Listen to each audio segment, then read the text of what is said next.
We're actually going out for breakfast. Buongiorno, SHunSHiners and possibly SHunSHaters. I thought I had something else to say. Awkward cut. Oh, and we're about 3 hours behind my mom's schedule because my mom accidentally got up late and we haven't really picked up the pace. So we're here at the Doge's palace. Basically, he was the figurehead of the Republic of Venice, and I'm not quite sure if I can actually film in here, but my excuse is I'm American and I don't know how to read Italian. So we're about to head inside where I believe there isn't allowed any, so awkward cut. I'm on the Bridge of Sighs. Sigh. Maybe this is the Bridge of Sighs. We were on that bridge over there yesterday. Okay, so now we're inside the prison, so I guess I came to Venice to go to prison. So these two statues are weird. We have the one right there that I believe is Neptune, and the other one looks like Paul Newman. I have no clue who Paul Newman is, so someone who knows who Paul Newman is, please confirm. So we just checked our bags for the St. Mark's Basilica or church or whatever. I almost tripped. And hopefully that gets us in a shorter line to get inside there, which again, stolen marble from the Fourth Crusade. Anyways, so hopefully we can get inside there because we checked our bags. Otherwise, we have to stand out here in a very long 2-hour line in 90-degree heat, which would not be fun.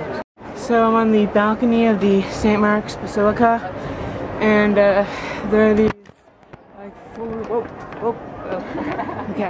there are these 4 bronze horses that are actually replicas. The real ones are inside where I can't film, but the real ones were one of the things taken from Constantinople during the Fourth Crusade.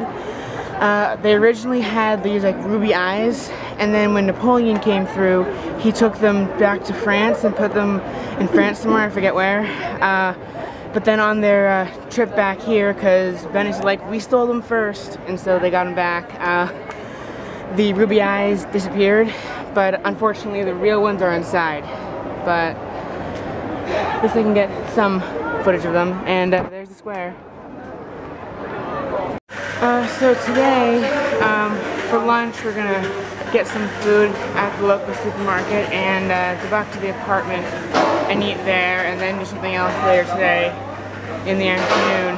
I think it's gonna rain today, so maybe we'll wait till after that. And we're back from the supermarket. Boy, is it hot here. I actually would rather now, yesterday not so much, but now, be back in New Hampshire, though I think it's storming. Maybe that was just yesterday, but definitely is cooler in New Hampshire. So we're currently going on some sort of walk. My mom has a trail for that goes by a few monuments like that and such.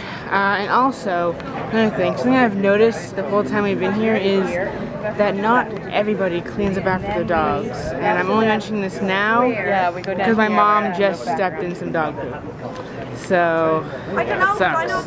But seriously, why don't they pick up their dog poop? So apparently this building is very hard to find, and if it wasn't under construction, we could actually go into it and climb up that spiral stairs. So we're here in the only department store in Venice. It's called Coin, and we're here to get some pairs of shorts because we didn't bring enough. We're kind of, maybe sort of, just a little bit rushing this last museum before we have dinner, but we kind of paid for a museum pass, and so we have to use it. So we're here on top of the Rialto Bridge.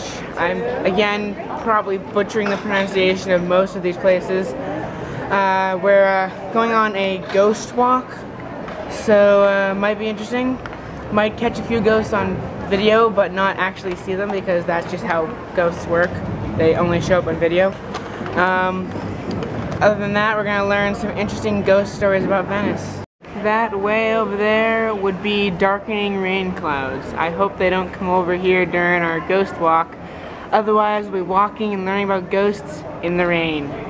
Have you ever been here before? Nope. No? So the name of this place is Corte del Million. Million.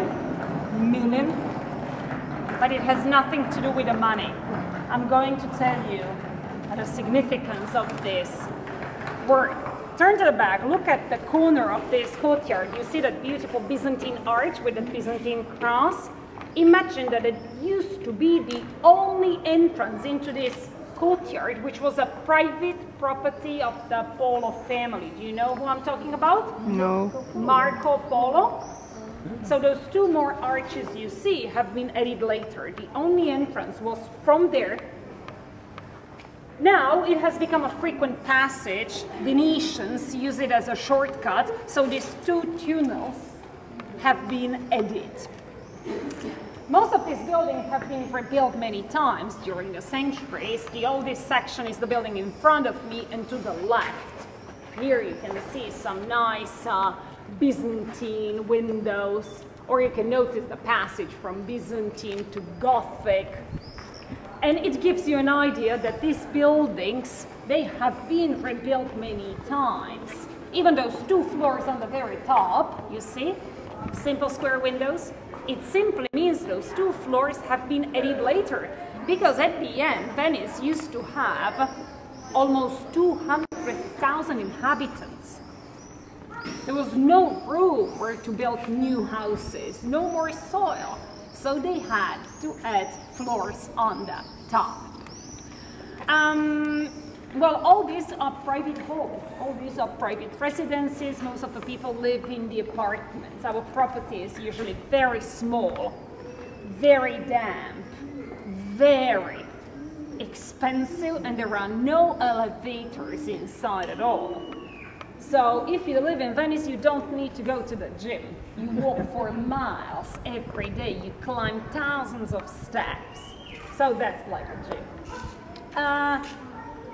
Well, let me tell you about Marco Polo. Everybody knows Marco Polo as a voyager, as a traveler, isn't it?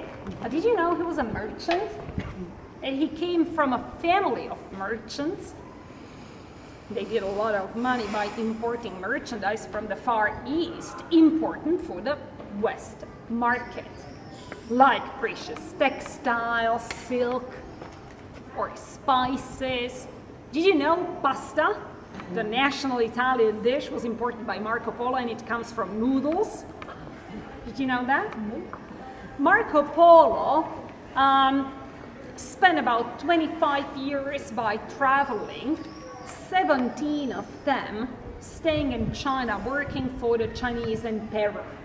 And the legend says that from a very first moment of his stay at the court, he fell in love with one of the youngest and prettiest daughters of this emperor. When he saw her, he decided on spot to want to pass the rest of his life with her.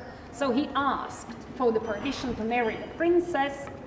He got the permission, so they got married. The love was very special, very big. Until the day when Marco Polo decided to come back to Venice. The wife, of course, decided to follow the husband, but the life in Venice for princess was not very easy. For some reasons, Venetians, they didn't like her. They didn't want to accept her. Probably because she was so different for those times. Different way of dressing, different way of thinking, different religion. In the meantime, Marco Polo was put under the observation by the church for his irregular marriage to a non-Christian woman. She decided to spend her life closed in her room. She started a sort of her voluntary imprisonment. And imagine that one day Marco, he was catched by the people from Genoa and he was imprisoned there. Genoa was a big competitor for Venice. He was put in a jail there. And when this notice reached the Polo household, Lucia, one of his sisters, she decided to bring the notice to the princess she didn't like. So, in way to make it more painful, she decided to tell her that, let me tell you the end of the story where it happened. We have to join the back of the property. Are you waiting for us, son? We'll be right around the corner here. Sorry. So, as I told you, Lucia, as she didn't like the princess, she decided to tell her that Marco Polo had died. And the princess said nothing. But the same night, she set up the fire to her dresses, to her clothing, throwing herself from one of the highest floors of her property into this canal, in way to finish her short but very unhappy life in this city.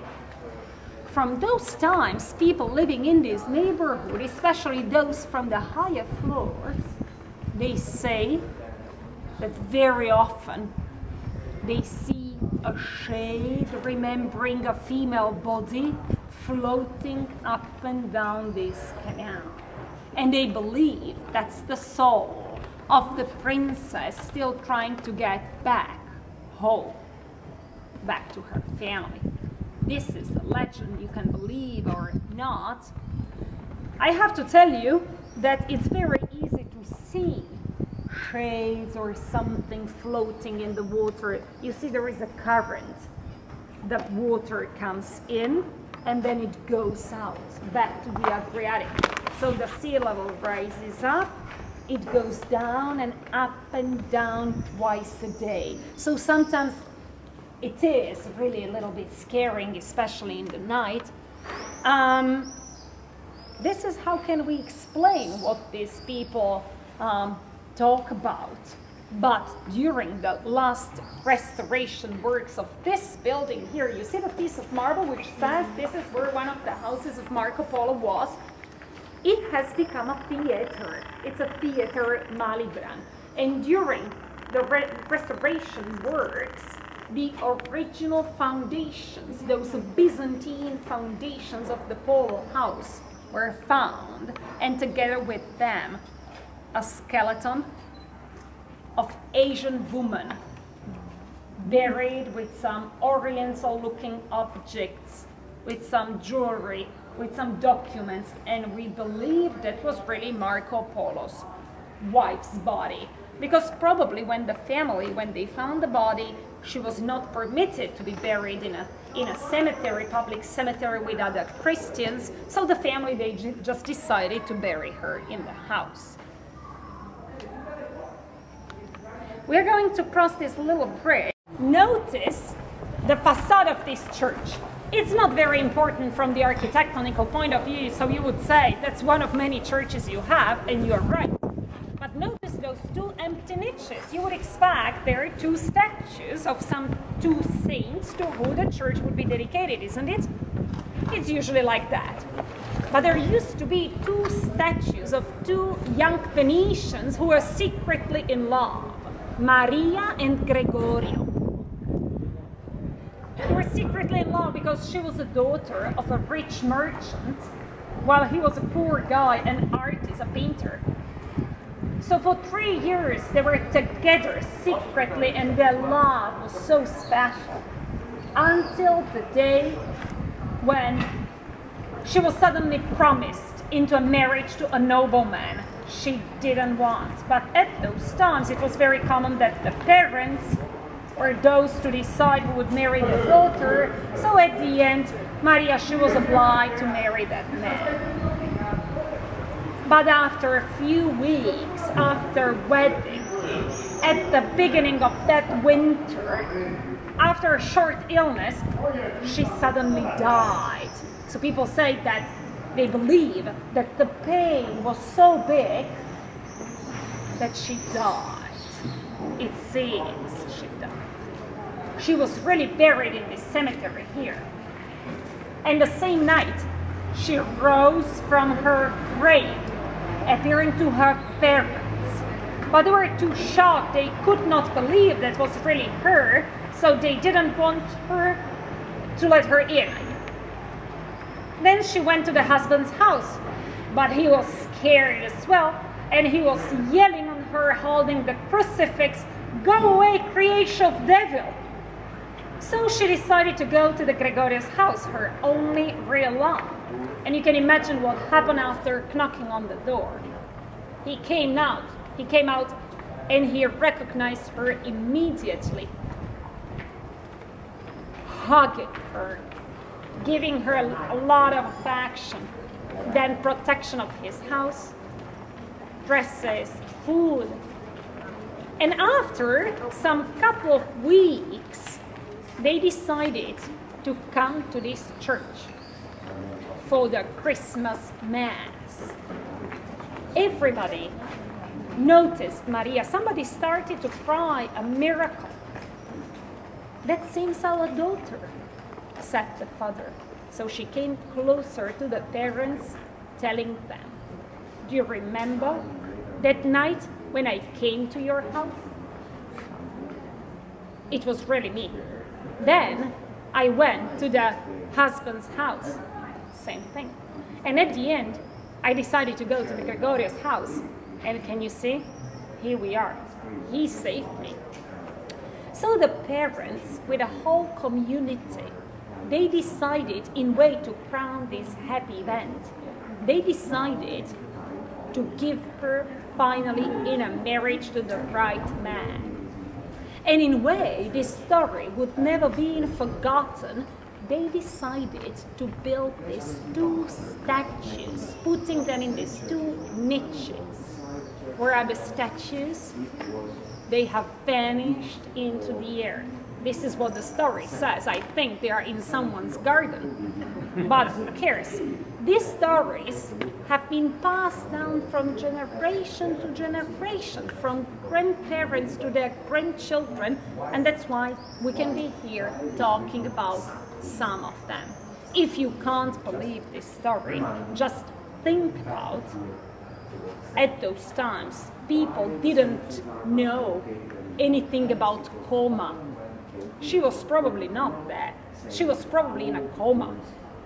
And she was buried. In some way, she was able to get out. Have you ever heard about the crypts they opened and they found the scratches on the top? People woke up trying to get out. Have you heard about people, they started to bury people with the bells in case? Dead ringer. So probably this was not any miracle, but at those times for the people it was like a miracle. That's why they were celebrating it like a miracle. Back on the Grand Canal, the most spectacular waterway of the world. This is where those very wealthy aristocratic families and merchants build their private homes.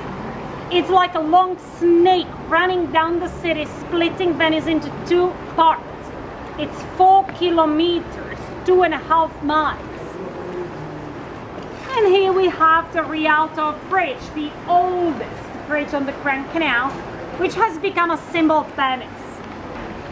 Venetians remember a story about this bridge because it used to be a wooden bridge which collapsed twice under the weight of the people. So the government decided to rebuild it pretty soon in stone, and there was a competition between the most important architects for who would design a new bridge, between them Palladio, for example. At the end, Andrea da Ponte, he won because of his excellent project, but Venetians could not believe something like that could be built at those times, and so they were complaining about, because they were convinced that the government would be wasting a lot of money. At the end, there was a young architect, Sebastiano Bortolomi, who decided to follow the works, because he was very convinced about the success of this project, and in case of a success, it would be important for his future, for his name. This was his first major job. The problem was that what the stone masons built during the day collapsed in the night. He tried to rebuild it again and it collapsed again. So he started to be worried. He really didn't know what to do next, and he decided to come to the bridge that night to see what would happen. At midnight he heard a big roar, and when he turned he saw a male figure wrapped into the black cloak. And this was the devil addressing him the following words. "You are wasting your time. No human can bridge this bridge. But if you want, I can help you. But there will be a price to pay for my help." "What do you want?" said Sebastiano. "Do you want my soul?" "No, I don't want your one. I want the soul of the first one who will cross the bridge once it will be completed." "Okay," said Sebastiano without thinking twice. He was convinced he could outwit the devil. So he put the stonemasons back to the work, and in the meantime he came out with a very smart idea. As the devil did not mention that the first one to cross the bridge must be a human being, he thought to bring the rooster in the basket, intending to free the animal on the bridge. But the devil provided to be more clever, and dressed as a stonemason he went to his house, telling to Sebastiano's wife Chiara, who was pregnant by the way, that her husband was waiting for her at the bridge, and she believed that. She went to the bridge, but Sebastiano put the guardians on each side, telling them that no one was allowed to cross that bridge that night. And he was having a big party on the other side with all his staff and the representatives from the government, celebrating this happy event, the end of the construction of this famous Rialto Bridge finally. When he suddenly heard Chiara's voice coming from the bridge, he turned, and when he saw her standing on the top of it, he froze.